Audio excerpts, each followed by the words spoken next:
aspectos relevantes da atuação do GAESP-MPPR, em parceria com a FECOMPAR, em prol do fortalecimento dos conselhos da comunidade. Quem vai falar conosco desde Londres é o Dr. Alexei Choi Caruncho, promotor de justiça do Ministério Público do Estado do Paraná, membro do Centro de Apoio Operacional das Promotorias Criminais do Júri e Execuções Penais, o CAOP, e também membro da equipe técnica do GAESP-MP. Bom dia, doutor Alexei. Bom dia a todos. É um prazer, uma satisfação estar sendo permitida essa transmissão. Espero que me ouçam bem. Eu estou vendo um pouco de retorno aqui, eu não sei se é o meu áudio, mas qualquer coisa, por favor, peço para a organização me avisar. Eu faço algum tipo de alteração aqui que seja necessário. Bom, desde logo, primeira coisa, realmente agradecer toda essa organização da Maria Helena e sua equipe. O cerimonial já fez referência, na verdade eu realmente não estou no Brasil, tampouco estou em Londres, estou na Espanha, na verdade acho que a informação foi repassada, mas não deixa de ser longe igual, o que inviabilizou a presença física. Uma pena, porque vi aí já, acompanhei desde o início a transmissão, estava vendo pelo YouTube, o desembargador Rui, a doutora Valdirene, agora a desembargadora Ana. Então, assim, é um evento que está congregando, e já estava olhando também a programação, no período da tarde, outros parceiros, né, a Defensoria Pública, enfim, todo um grupo eu diria assim, uma rede que tem um propósito comum, né? Nós temos um fio condutor que nos une. Uma das grandes vantagens, outro dia fazíamos essa reflexão numa reunião junto com o desembargador, uma das grandes vantagens que a pandemia nos proporcionou foi, nas dificuldades, as pessoas acabam demonstrando, vamos dizer assim, os grupos acabam demonstrando seu fortalecimento, e o nosso grupo, claramente, ele se fortaleceu durante o período da pandemia, onde nós tínhamos um propósito comum, claramente, né? E aí as diversas perspectivas e contribuições puderam, de alguma forma, vamos dizer assim, cada um com o seu pequeno grão, interferir para que nós não tivéssemos um cenário muito mais complicado do que inicialmente visualizávamos como um todo, né? No ambiente prisional, não só paranaense, mas brasileiro e eu diria assim, mundial, teve esse problema generalizado. Bom, eu vou direto ao ponto. Sei que os horários já estão avançados, sei que hoje a pauta é mais curta, né? Teve que fazer uma adaptação, a Mariana comentava comigo ontem, e tampouco quero roubar minutos aqui da Adriana, que vem na sequência, até onde eu tenho conhecimento. O propósito da minha fala, na verdade, assim, eu fiz questão de fazer essa contribuição, porque eu acho que ela vem muito ao encontro de algo que eu lembro desde 2016, a primeira vez que eu fui convidado pela Maria Helena para participar de um congresso estadual, eu, de certa forma, vinha já me aproximando, e eu lembro perfeitamente que naquela ocasião, o lema, o subtítulo, na verdade, do congresso, era Fortalecimento dos Conselhos da Comunidade. Passados mais de 5 anos, né, nós ainda estamos num processo de fortalecimento, que não é de se desmerecer, pelo contrário, já existiu muito avanço desde então, é fundamental enxergar isso. Recentemente, como bem referido pela doutora Valdirene um pouquinho mais cedo, foi mencionado o espaço que ocupa atualmente os Conselhos da Comunidade do Paraná no país, um levantamento diagnóstico feito pelo CNJ, um inédito levantamento em âmbito nacional com aquela proporção, deixou muito claro que o Paraná é quase que uma ilha no Brasil em termos de Conselho da Comunidade.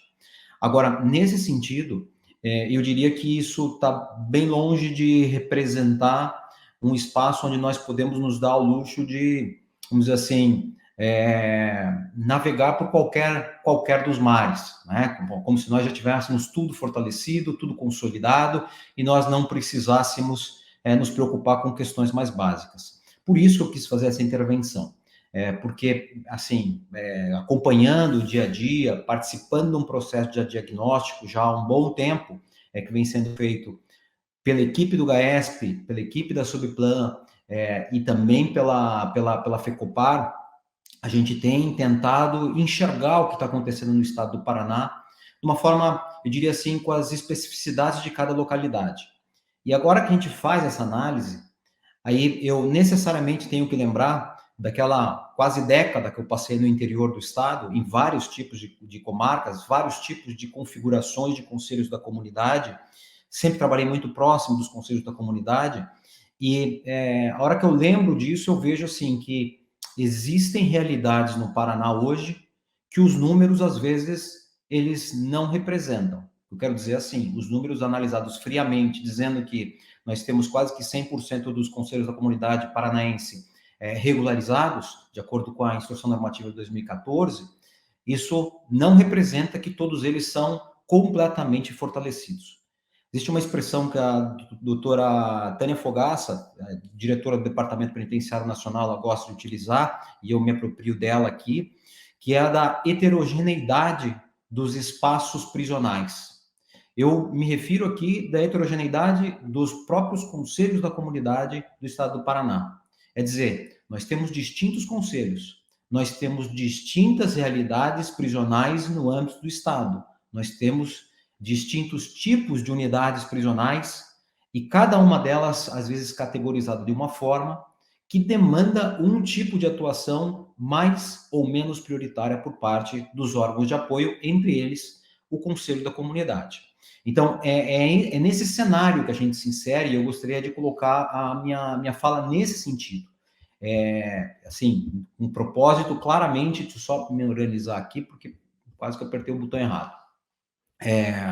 A ideia, então, é assim, a gente poder conversar como linha condutora das pautas de atuação do Conselho, dos conselhos. Eu diria, não se está aqui para impor pauta, longe disso, mas tão somente para trazer algumas informações que eventualmente possam gerar reflexão por parte dos conselhos, para que os conselhos, por sua vez, identifiquem quais são as suas pautas prioritárias.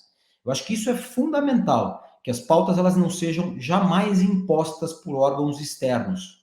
Jamais uma pauta porque estamos fazendo isso porque o promotor de justiça falou que tinha que fazer, o juiz falou que tinha que fazer, ou seja lá quem foi que disse que tinha que fazer. O Conselho da Comunidade, quando a gente olha a sua estrutura orgânica e formal dentro da lei de execuções penais, fica muito evidente que ele é mais um dos órgãos de execução penal, tal qual está ali o Judiciário, o Ministério Público, Defensoria e assim sucessivamente. Cada um tem o seu tipo de atuação e, portanto, cada um tem que saber identificar as suas pautas. É lógico que numa atuação articulada e integrada entre todos os agentes, isso fica muito mais fácil, para que não exista de cada um remar para um determinado lado. Então, essa articulação ela é da essência de uma atuação numa área tão complexa. É aí que vai um pouco a minha conversa. A linha condutora é essa, pautas de atuação. O que eu quero chamar a atenção aqui? Bom, vamos lá. Em 2017, eu diria ainda, nós começamos um trabalho para tentar enxergar o que estava acontecendo nos conselhos da comunidade, em parceria com a FECOPAR, ainda de uma forma, a FECOPAR, na verdade, já fazia isso, a Marilene e a equipe faziam questionários e levantamentos anuais, ainda que muito mais simples do que os que faz hoje, e aquilo deu um start, eu diria, para que a gente pudesse começar a tentar um tratamento global dos dados, pegar os dados e enxergar para tentar identificar essas distintas realidades e o que estaria sendo possível ou não. Aquilo do ensejo, eu vou compartilhar minha tela, mas assim, muito mais, reitero, fica o convite aqui para depois, nós já tivemos uma reunião outro dia, especificamente com os conselhos da comunidade, parabenizo aqui, praticamente quase todos os representantes dos conselhos estavam nessa reunião, e eu tomo a liberdade de colocar novamente esse compartilhamento, muito mais para mostrar, assim, exemplificar algumas coisas que essa plataforma que está sendo desenvolvida, ela nos permite hoje para âmbitos locais, mas ela também permite para cada conselho. É fundamental que cada conselho possa utilizá-la, o juiz ou o promotor, enfim, a gente tem feito esse esforço dentro das promotorias para que as promotorias se cadastrem e utilizem, mas também é fundamental que os próprios conselhos tenham essa liberdade. Eu vou tentar fazer sozinho aqui, qualquer coisa, senão eu vou gritar ali pro Nereu, que tem me ajudado. Vamos ver. Nereu, da minha parte, não estou conseguindo compartilhar aqui Isso, por favor. Esse é o site, né? Não, eu tinha que pedir colocar o site, por favor. Aí. Então, já estamos com o site. Eu acho que eu estou com o domínio.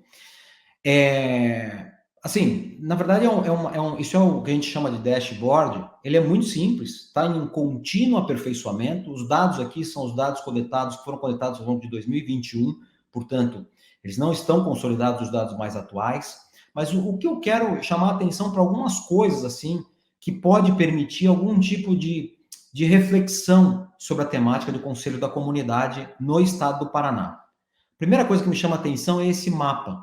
Foi proposital ter feito assim de uma forma tão diferenciada em termos com cada uma das regionais aqui divididos, tá? Existe uma possibilidade aqui de identificar. O que eu quero chamar a atenção? O estado do Paraná hoje vivencia uma outra realidade prisional. Suas unidades prisionais hoje, antigamente era assim. Eu tenho que me preocupar exclusivamente com as unidades prisionais que estão ao alcance da minha vista. Hoje isso já não vale. Isso não vale nem para aqueles que estão em sedes de regionais, mas também para aqueles que estão no interior das sedes das regionais. Eu quero dizer o seguinte: as unidades hoje elas estão vinculadas dentro de como regra, né? Estão vinculadas dentro de um grupo, o que significa que se uma delas tiver com um problema prioritário, a ela deve ser dada uma atenção para isso, que foram estabelecidos pelo Estado do Paraná, coordenadores regionais, para que ele possa enxergar esse equilíbrio e tentar fazer um certo equilíbrio, principalmente quando se fala em questão de capacitação ocupacional. Mas veja, essa situação é interessante porque começa a gerar algumas coisas assim. Conselho da comunidade do lugar onde teve unidade prisional desativada. Não tenho nada para fazer, não tenho mais preso aqui, então eu não preciso fazer nada. Mentira. Mentira. Existe uma outra pauta relacionada, porque o seu público prisional ele está em algum lugar. Existem pessoas que estão presas, às vezes, na comarca vizinha, cujo familiar reside na sua e ele não consegue se deslocar ali. Nós estamos falando de pessoas, um grupo vulnerável que invariavelmente não tem condições de pagar o transporte para chegar ali. E aí não se trata tão somente de falar, então vou fornecer o vale transporte. Não, não é isso. Não é isso. Existir algum tipo de projeção sobre um fluxo de pessoas que vão vir, às vezes com monitorados eletrônicos, fazer referência há pouco à doutora Valdirene, é nessa lógica que se insere esse novo cenário paranaense. Eu vou voltar aqui a alguns apontos, mas eu vou seguir só para não tomar muito tempo aqui de vocês todos. Desculpa tratá-los aí com vocês, mas eu sempre tenho essa tendência à informalidade. Um segundo aspecto aqui, já antecipo que eu não vou poder passar por todas as páginas, mas tem uma delas aqui, a segunda, por exemplo, que chama um pouco a atenção, assim, nós temos aqui quais os conselhos da comunidade, deixa eu só ver qual que era o foco aqui que eu tinha, só para ir direto nos pontos e não me perder aqui nas abas. E quando se realiza a reunião, e aí tem uma delas aqui, tem um grupo de 30 que respondeu lá, quando existe uma demanda. Quando a gente faz quando eu isolo esses lugares, eu consigo ver assim que são lugares que às vezes a situação é complexa. Eu referi aqui, e reitero, eu não estou aqui para apontar dedos para fulano está certo ou errado, não é isso. É uma análise exclusivamente descritiva, para perceber às vezes o que está por trás disso e até que ponto nós temos um conselho efetivamente fortalecido. O que eu quero dizer? Quando eu faço o isolamento aqui, identifico, olha, as que responderam que só fazem reunião quando existe a demanda, por exemplo, são lugares onde existe uma cadeia pública que, como o normal, a média dela é de 200, 300 presos. Então, não é factível que só exista demanda de vez em quando nesse lugar, salvo se ele a gente estiver apostando para que ele vá se resolver sozinho. O que eu quero dizer existe uma demanda contínua desses espaços. Sigo. Uma terceira aba aqui faz referência à questão a questão das visitas, né? Olha, quando há uma notícia de irregularidade, eu faço visitas nos locais. Quando a gente isola isso, eu consigo identificar, novamente, lugares complexos que demandam uma visita igualmente contínua. E eu poderia continuar aqui. Eu já só quero, pelo menos para chegar numa delas que me interessava, que me chamou muito a atenção, né? Eixo de fortalecimento e prestação de assistência ao preso. Foi perguntado na ocasião quantos conselhos ou quais os conselhos tinham como iniciativas projetadas atuação de assistência educacional ou de assistência laboral. E a grande maioria, eu diria a esmagadora, respondeu que não é prestada essa assistência por parte do conselho. É dizer, não existe um projeto focado na educação, não existe um projeto focado na questão laboral. Aqueles que ainda se debruçam sobre educação dizem assim, não, nós incentivamos a leitura com empréstimos de livros, etc.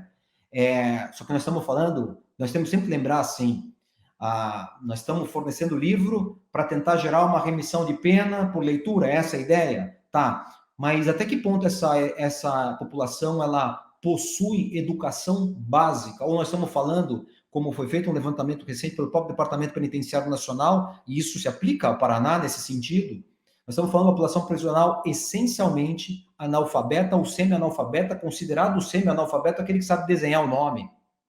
Essa é a realidade da nossa população prisional, essa é a realidade que a gente vivencia no interior do Paraná.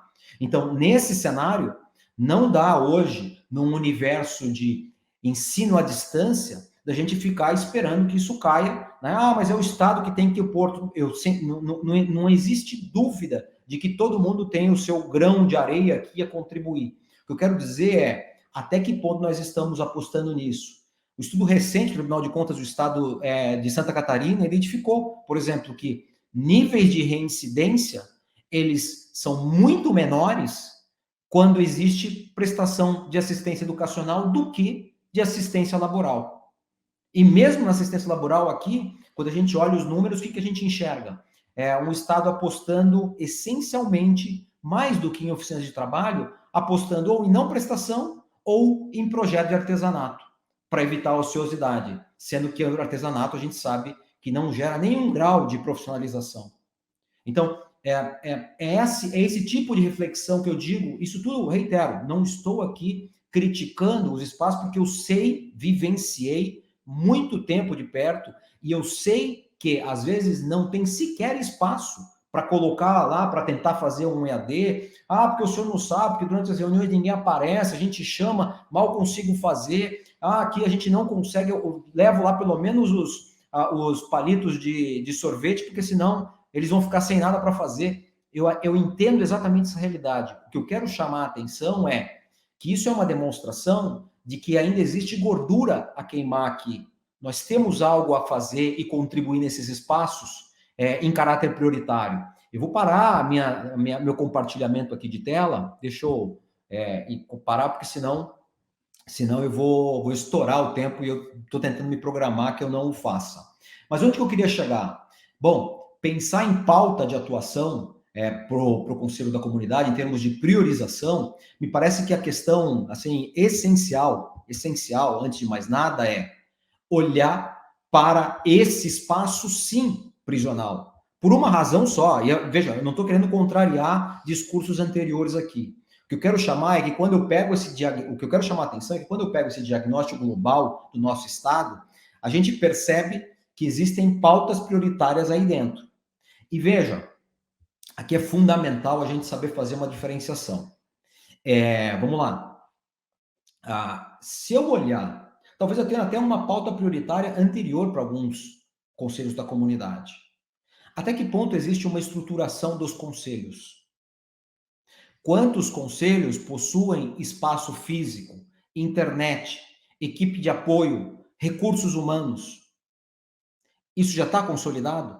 Porque se isso não estiver consolidado, nós já temos um problema estrutural básico. 2 ainda, em termos de estruturação de conselho.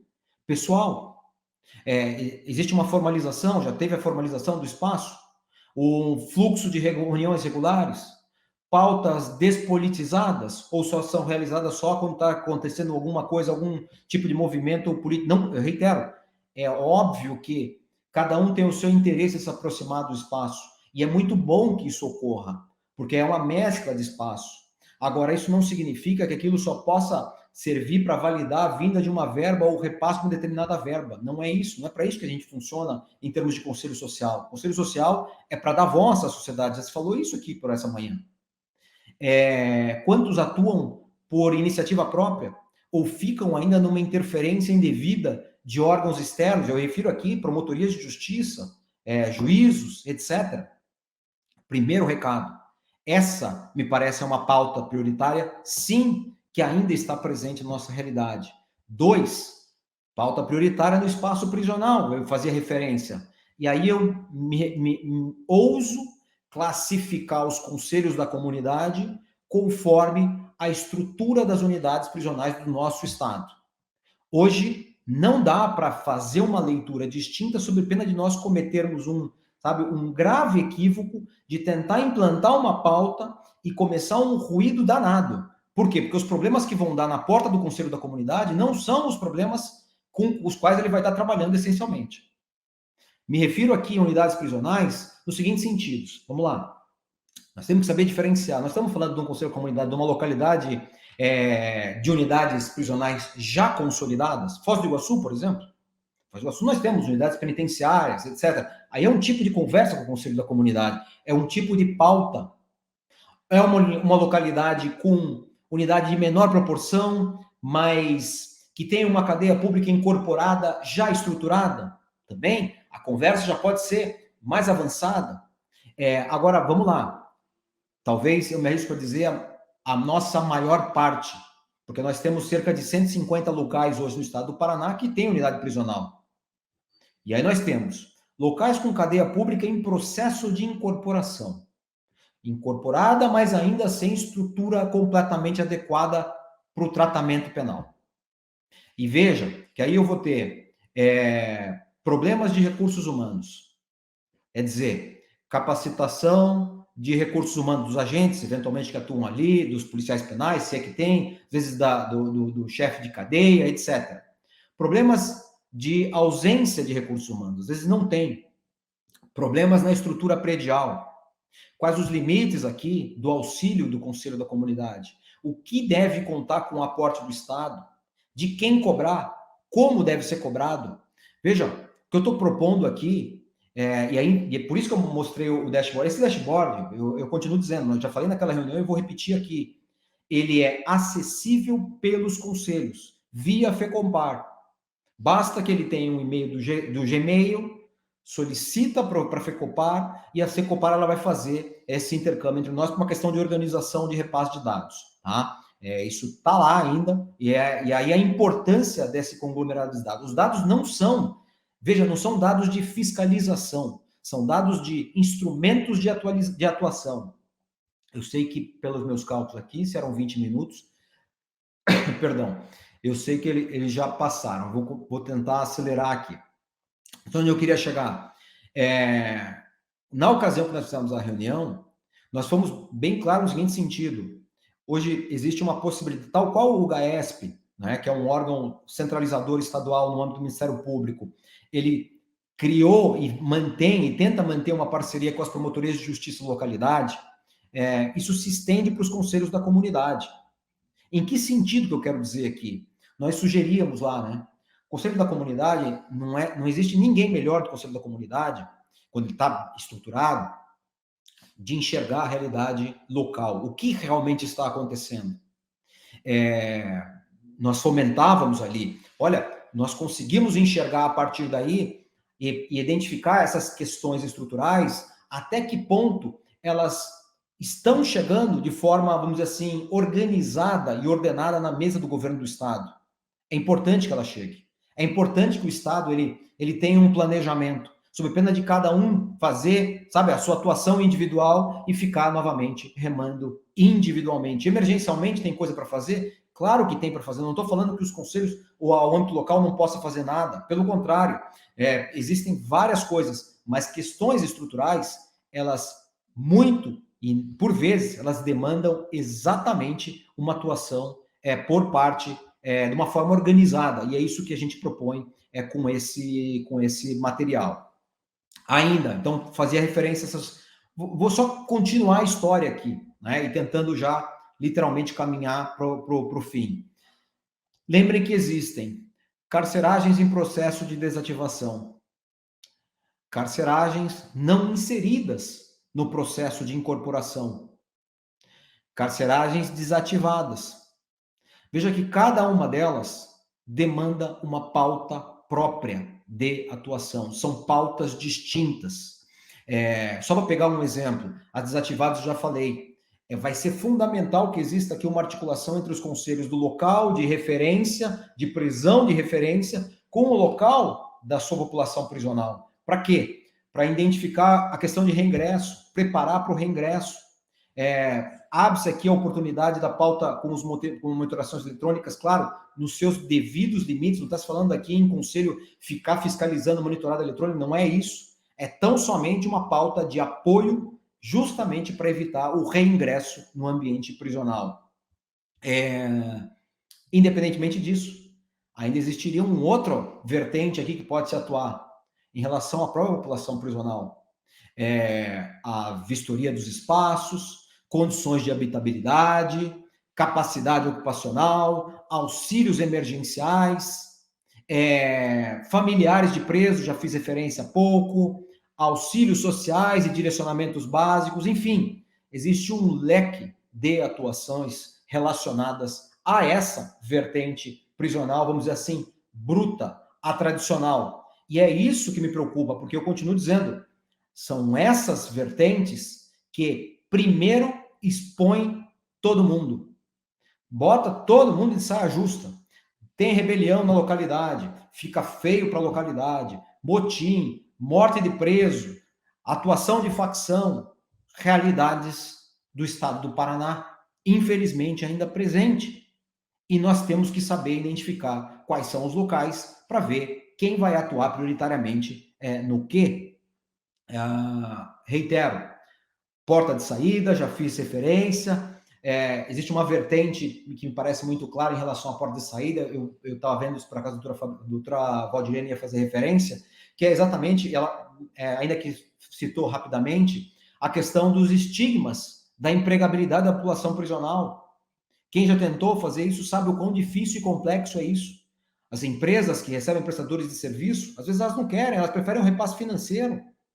E por quê? Porque existe um estigma social em relação.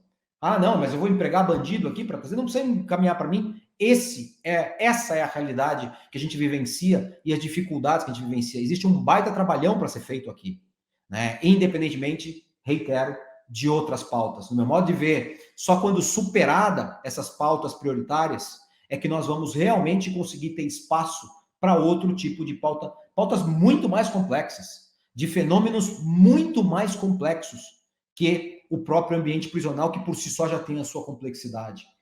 Não sou eu que digo isso. Isso está previsto na LEP. Existe uma justificação fática para isso. Não é possível a gente ignorar que a execução penal, o nosso principal problema, ainda não é o dos espaços prisionais. Ainda não existe uma parcela de presos sem trabalho, fazendo artesanato. A maior parte dos presos sem receber educação, entregando-se uma remissão por leitura como se isso fosse suficiente. A maior parte dos presos sem condições sanitárias básicas. A gente entrega o uniforme esperando que isso dure, e aí não dura uma semana. Por quê? Porque os espaços são completamente deteriorados. É essa a nossa realidade. Me desculpe o banho de realidade, mas eu acho que é fundamental, porque é isso que eu tenho certeza, uma boa parte dos conselheiros aqui presentes e daqueles que nos ouvem, vivenciam diariamente nas suas localidades. Não estou sendo aqui o profeta do Apocalipse, não é isso. É que ao não atentar para isso, a gente simplesmente faz, como dizia o doutor Eduardo Lino numa ocasião, a gente está fazendo a porta giratória, sabe? É como se fosse uma porta giratória, as pessoas entram e saem do mesmo espaço. A gente intensifica nossos problemas de segurança pública. Enfim, desculpa ter me estendido alguns minutos. Assim, uma das vantagens de você não estar presencialmente é que ninguém consegue passar uma plaquinha na sua frente, você se isola no seu computador, né, e espera que ainda estejam transmitindo, mas era basicamente isso a minha contribuição. Assim, era necessário dar essa contribuição, porque há muito tempo a gente já vem falando em fortalecimento do Conselho da Comunidade. Avançamos muito, as pesquisas recentes demonstram isso, mas existe ainda um bom espaço, uma boa margem para a gente avançar diante da nova realidade prisional paranaense.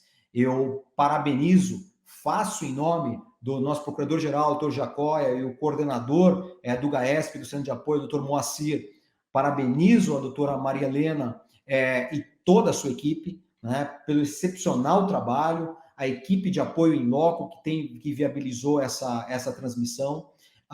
E, claro, não podia deixar aqui de agradecer, né, toda a deferência e parceria que vem sendo mantida também com o GAESP, GMF, NUPEP, representantes do CNJ locais, enfim, são vários atores, e, claro, o Departamento de Polícia Penal e também da Secretaria de Segurança. Um grande abraço, era um pouco isso que eu queria contribuir. Muito obrigado.